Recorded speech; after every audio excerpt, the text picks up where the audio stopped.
Hari ini di program Life Unlimited kita akan melanjutkan merayakan Christmas, Natal bersama-sama dan membahas topik yang sangat menarik. Jadi mari masuk bersama dengan saya dalam program Life Unlimited.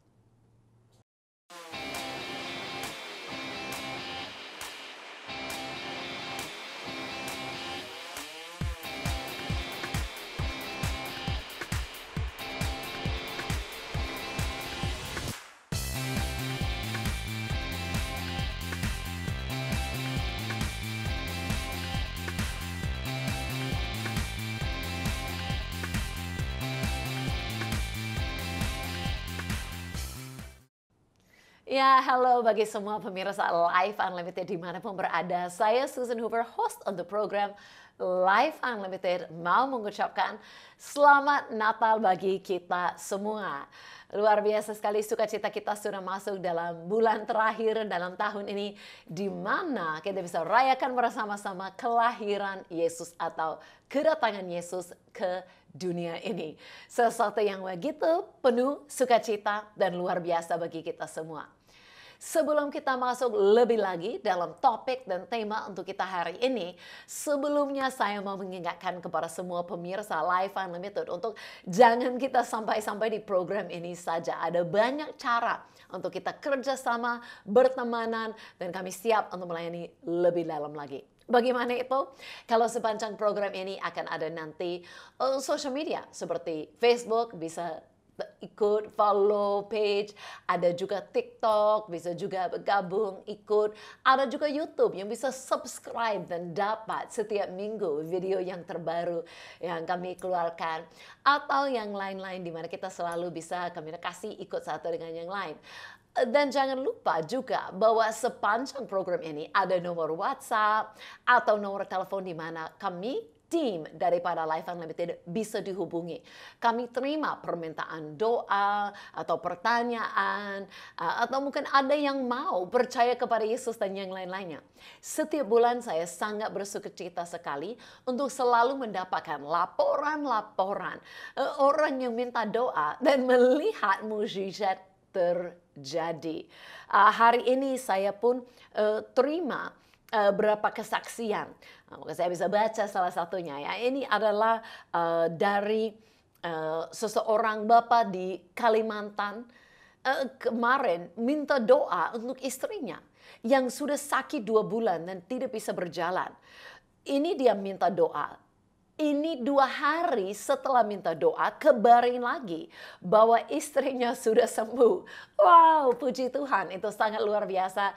Kami merayakan mukjizat ini bersama dengan Bapak, Ibu, dan satu keluarga ini.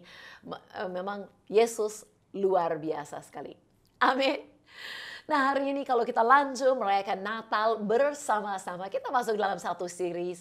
Minggu lalu kita adalah bahas Born to Live.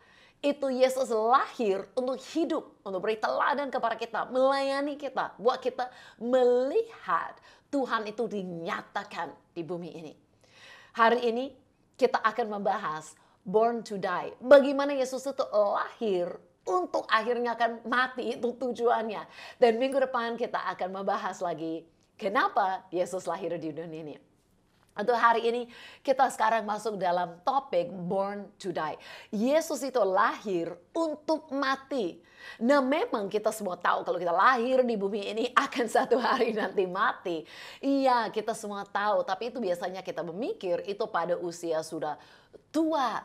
Ya, sudah tua baru nanti itu mati. Tapi Yesus bukan lahir di bumi ini untuk mengalami usia yang tua baru mati karena penyakit atau usia tua.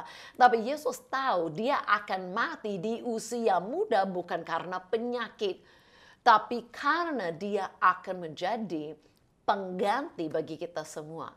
Jadi benar-benar luar biasa, Yesus pun datang ke dunia ini mengerti tujuannya kenapa dia datang. Jadi saat kita merayakan Natal, kita tidak hanya merayakannya sampai ada anak yang lahir, tapi kita merayakan dengan sukacita juru selamat lahir.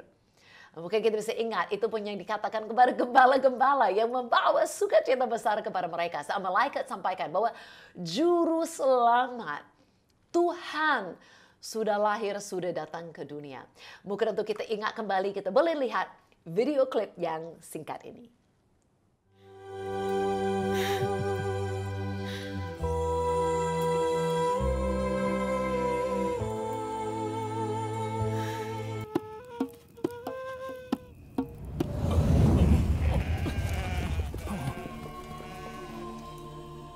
Janganlah takut, sebab aku datang membawa kabar baik yang menggembirakan untuk semua orang.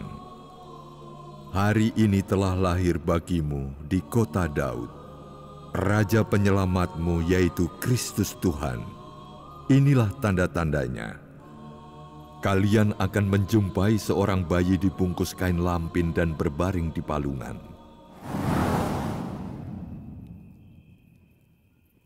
Kau tidak mau ke sana? Ayo kita pergi dan melihat yang sudah dilakukan Tuhan. Ayo ke sana.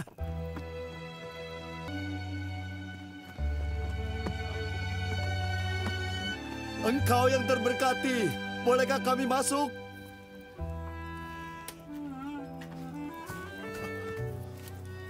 Seorang malaikat menjelma di hadapan kami dan berkata bahwa seorang bayi telah lahir. Penyelamat kita, Yesus Tuhan. Silakan.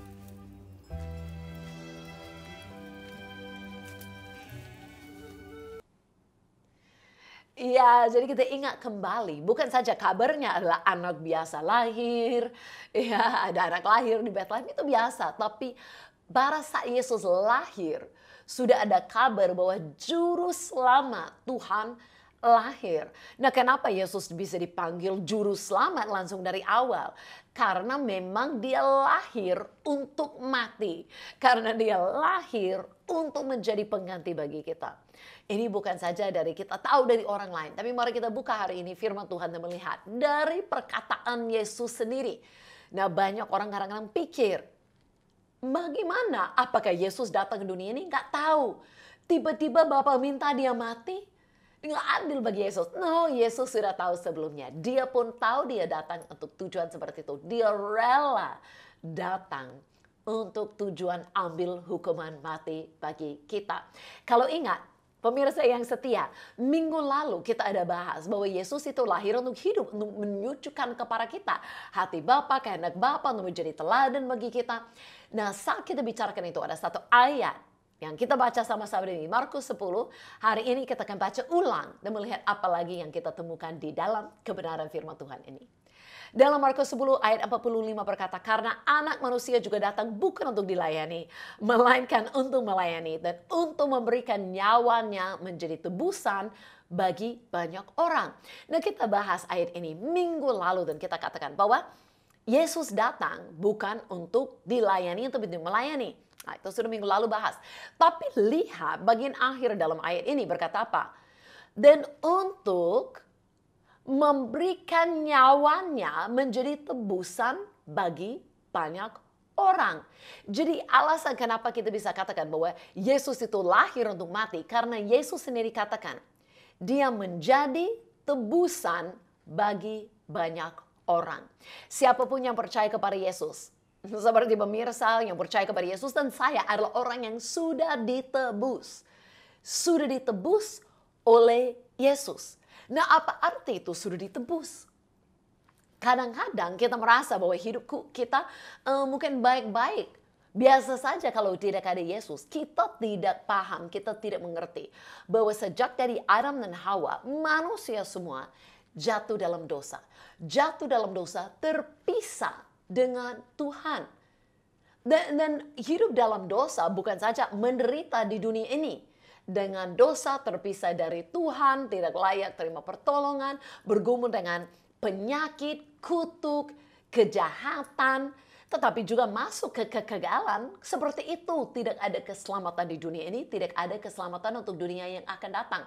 Dan perbuatan baik kita tidak dapat menyelamatkan, tidak bisa bayar harga. Dosa kita begitu besar, tidak ada cukup banyak perbuatan baik oleh siapapun yang dapat menyelamatkan.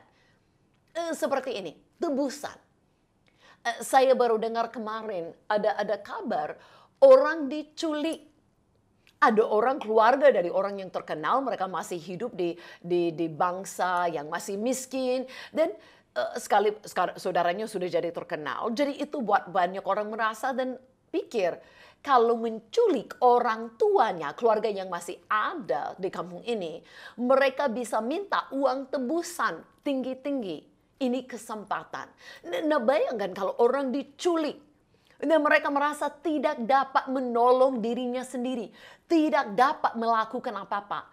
Tidak ada uang yang cukup mereka untuk lakukan gimana-gimana. Dan mereka perlu seseorang yang rela, bukan saja yang rela, tapi yang sanggup.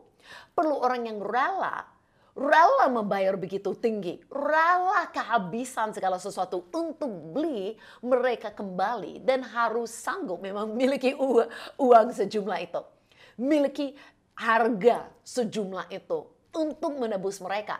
Nah, itu yang Yesus lakukan bagi kita. Kita semuanya sudah diculik sepertinya, sudah diambil oleh kuasa iblis. Kita semua di bawah kuasa dosa dan tidak dapat menolong diri sendiri. Dan orang lain pun tidak dapat, tidak rela, lebih lagi tidak sanggup menebus hidup kita. Tetapi kabar baik, hari ini kita tidak harus hidup lagi di bawah kuasa dosa dan kuasa iblis dan neraka dan itu semua. Karena yang datang itu Yesus sanggup bayar harganya. Dia satu-satu yang sempurna, satu-satu yang ada dosa. Dan bukan saja dia sanggup, tapi dia rela.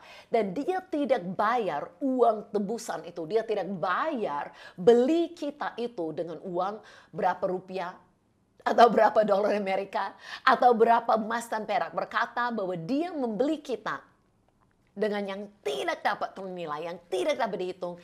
Itu adalah darahnya sendiri. Darahnya sendiri. Jadi Yesus sudah bayar harga menebus kita semuanya. Wow, itu luar biasa. Jadi dia sendiri berkata dia datang dengan tujuan itu. Bagaimana dia bisa menebus kita dengan darahnya? Artinya dia datang dengan tujuan mati bagi kita. Membayar harga yang kita semua tidak dapat membayar. Wow, luar biasa Yesus. Makanya Natal adalah hal-hal yang kita rayakan. Kita rayakan Juru Selamat sudah datang. Ini kabar baik bagi seluruh dunia. Uang tebusan, harga dirimu sudah dibayar oleh Yesus supaya kita bisa bebas kembali. Tidak lagi di bawah kuasa maut. Karena itu mari kita masuk dalam lagu Natal yang sungguh-sungguh membawa sukacita. Mari kita sama-sama mengucap syukur. Angkat tangan kita di atas kepala kamu.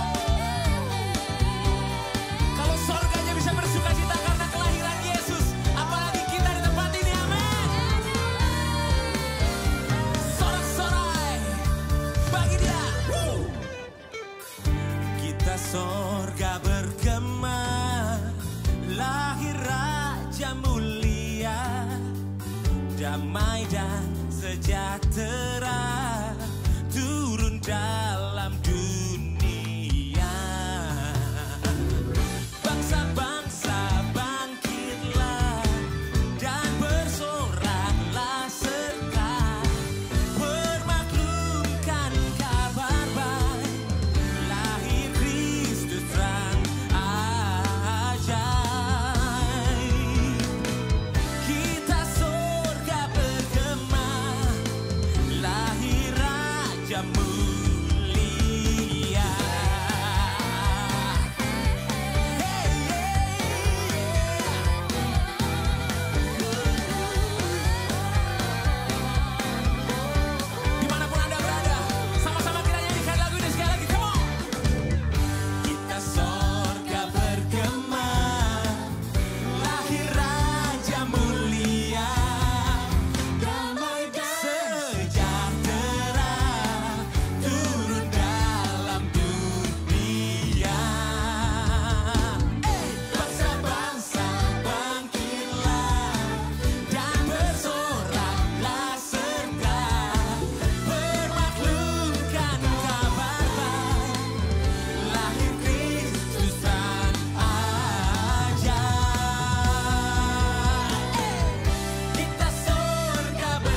Wow, sudah mulai nari-nari, juga joget, ikut nyanyi dalam lagu yang sungguh-sungguh membawa sukacita. Memang sekalipun kita membahas Yesus mati bagi kita, kita bisa lakukan dengan sukacita karena kita tahu bukan saja sampai mati, tapi dia bangkit kembali, hidup, sungguh-sungguh menjadi juru selamat bagi kita. Amin. Nah, kita mau lanjut sekarang untuk melihat bahwa bukan saja dia menjadi tebusan bagi banyak orang. Tapi alasan kedua kenapa Yesus lahir untuk mati, karena dia menjadi kenyataan kasih Allah bagi kita. Melalui bukan saja dia hidup, tapi melalui kematiannya. Nah, ini kita masuk sekarang dalam beberapa ayat favorit saya dalam 1 Yohanes 4. Mari kita baca bersama-sama. Saya akan mulai dengan ayat 9. Dalam hal inilah kasih Allah dinyatakan di tengah-tengah kita. Dalam hal ini, kalau mau tahu bagaimana kasih Allah dinyatakan, bukan saja dikatakan, menjadi kenyataan. Bagaimana? Yaitu bahwa Allah telah mengutus anaknya yang tunggal ke dalam dunia supaya kita hidup olehnya. Inilah kasih itu, bukan kita yang telah mengasihi Allah, tetapi Allah yang telah mengasihi kita dan telah mengutus anaknya sebagai pendamaian bagi dosa-dosa kita. Nah, berkata di sini bahwa kasih Allah dinyatakan. Bahwa Yesus mati untuk kita. Kita nggak bisa meragukan lagi kasih Allah. No, nggak bisa. Mungkin banyak orang hari ini suka katakan, I love you, I love you. Ya, itu perkataan. Aku cinta padamu, itu perkataan. Itu kadang-kadang gampang dikatakan. Tetapi bagaimana kasih itu kan harus ada bukti, harus ada kenyataannya. Nah, kita tahu berkata pun dalam Alkitab, tidak ada kasih lebih besar daripada seseorang rela memberikan nyawanya. Nah, kita tidak minta orang semua pacar kita, suami kita, istri kita untuk mati untuk kita. Memang enggak. Tetapi berkata dalam Alkitab bahwa memang bukti terbesar kasih yang sesungguhnya itu adalah seseorang rela mati bagi yang lain. Dan Yesus yang melakukannya. Yesus benar-benar dia berikan nyawanya untuk kita. Dia mau melakukannya itu di dunia untuk benar-benar menunjukkan kasih Allah itu sempurna bagi kita. Jadi sejak ada Yesus datang ke dunia ini, kita tidak boleh meragukan lagi kasih Tuhan. Sudah terbukti dengan sempurna. Yesus sudah lakukan yang terbesar. Berkata dalam firman Tuhan, kalau untuk orang baik, orang lain mau berikan hidupnya, mungkin itu masih susah, tapi mungkin. Tapi untuk orang berdosa, untuk orang yang jahat, bagaimana mungkin orang mau mati untuk mereka menjadi pengganti bagi mereka. Tapi itu yang Yesus lakukan.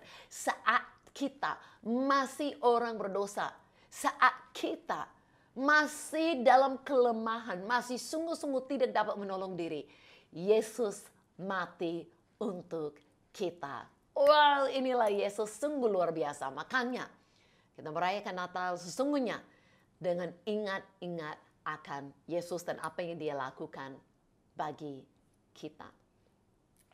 Amin. Nah, kita akan masuk saat ini dalam poin yang ketiga. Berkata tadi dalam ayat 10 bahwa dia menjadi pendamaian. Dia menjadi pendamaian bagi kita. Ini sangat menarik sekali ya. Berkata apa bahwa Yesus bukan saja menunjukkan kasih Allah dalam ayat-ayat ini, tapi berkata Allah telah mengutus Yesus itu anaknya sebagai pendamaian bagi dosa-dosa kita. Jadi artinya bukan saja kita sudah ditebus, tetapi kita masih malu dengan Tuhan. Kita masih berseteruan dengan Tuhan. Kita masih musuh-musuhan dengan Tuhan, masih jauh terpisah dengan Tuhan. Tapi melalui apa yang Yesus lakukan begitu sempurna bagi kita, karena hukumnya sudah dibayar atau harganya sudah dibayar lunas oleh Yesus. Kita sekarang sudah damai dengan Tuhan, gak ada malu-malu. Karena takut-takut lagi sama Tuhan. Sudah lunas, sudah diperdamaikan. Contohnya seperti ini. Kalau saya ada hutang sama pemirsa, jangan-jangan saya tidak akan datang minta uangmu. Jangan takut. Tapi ini contoh saja. Kalau saya ada pinjam-pinjam denganmu. Selama masih ada hutang itu, apalagi saya nggak sanggup untuk membayarnya, saya akan bisa malu. Tidak mau jumpa, bukan lihat dari jauh, udah jauhkan diri. Tidak mau jumpa, malu-malu, gak ada damai, gak ada hubungan. Lari terus, mungkin nggak mau jumpa. Tetapi bagaimana kalau ada orang, saya nggak sanggup bayar, orang lain yang bayar dan bayar lebih pun. Bayar dengan bunga-bunga banyak, bayar dengan di atas apa yang diminta. Sekalipun bukan saya yang bayar, nggak ada alasan lagi untuk malu. Nggak ada alasan lagi untuk takut, menghindari, dan jauhkan diri. Sudah dapat hubungan itu dipulihkan. Sudah ada damai. Ya kan, jadi sudah dibayar lebih-lebih pun. Nah, itu yang Yesus lakukan bagi kita. Kita punya hutang kepada Allah Bapa yang tidak pernah sanggup kita bayarin. Yang pasti membuat kita selalu rasa tidak layak, rasa malu, rasa takut. Tetapi yang luar biasa tidak perlu seperti itu lagi. Sebab Yesus datang dengan tujuan apa? Memperdamaikan kita dengan Tuhan. Sekarang bukan lagi manusia terpisah, jauh, rasa malu dengan Tuhan. Tapi kita sudah diperdamaikan. Dalam ayat lain berkata seperti ini dalam 2 Korintus 5. Berkata sebab Allah mendamaikan dunia dengan dirinya oleh Kristus dengan tidak memperhitungkan pelanggaran mereka. Dia telah mempercayakan berita pendamaian itu kepada kami. Jadi berkata dalam ayat ini, Tuhan lagi hitung-hitung dosamu. Kenapa? Karena sudah ada Yesus. Yesus sudah datang, ambil dosa itu semua, sudah bayar harganya. Jadi sekarang kita bisa apa? Nikmati pendamaian itu dengan Tuhan. Nikmati kembali hubungan dengan Tuhan. Jadi tujuan Yesus datang ke dunia untuk memang itu, ambil hukuman, ambil dosa. Dan tahu nggak, tujuan ini bukan saat dituliskan dalam kisah-kisah Yesus lahir baru kita lihat tanda-tandanya. Dari awal, dari kejadian pun seluruh Alkitab menceritakan, bernubuat atau kasih gambaran apa yang Yesus akan datang untuk lakukan. Begitu besar, begitu ajaib. Bahkan dari hari-hari Nuh. Bagaimana dengan hari-hari Nuh? Kalau itu ikut saya ke satu tempat di mana ada Bahtera Nuh yang sudah dibangun kembali untuk melihat kisah yang menarik ini. Saya baru datang ke namanya Ark Encounter. Ark itu adalah Bahtera Nuh. Nah, ini adalah sesuatu yang dibangun Bahtera, yang dibangun yang sesuai dengan ukuran Bahtera Nuh. Wow, sangat kagum sekali dengan lihat ukuran yang begitu besar. Nah, banyak sekali yang kita bisa belajar dari Bahtera Nuh dan kisahnya itu. Ini bukan saja kisah sekolah minggu, tapi ini sebenarnya semua hal dalam perjanjian lama, termasuk Bahtera Nuh, adalah satu kisah yang menggambarkan Kristus kepada kita, yang akan menunjukkan bagaimana apa yang Yesus melakukan bagi kita. Nah, contohnya saat Tuhan akan bawa hukuman yang sangat besar atas dunia ini, atas dosa-dosa manusia, Dia suruh Nuh dan keluarganya masuk di dalam Bahtera Nuh ini, dan mereka diselamatkan, mereka aman, mereka tidak merasakan ombak-ombak dan semua badai yang datang. Apa yang merasakannya?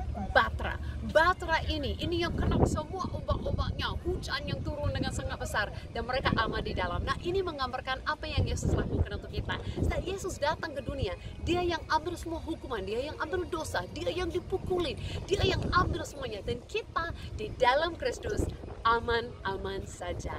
Dia yang lakukan semuanya bagi kita. Jadi saat kita mau belajar lebih banyak tentang Bahtera Nuh, sangat penting sekali kita selalu ingat segala sesuatu yang kita mau belajar adalah pusatnya adalah Yesus Kristus dan apa yang Dia lakukan bagi kita.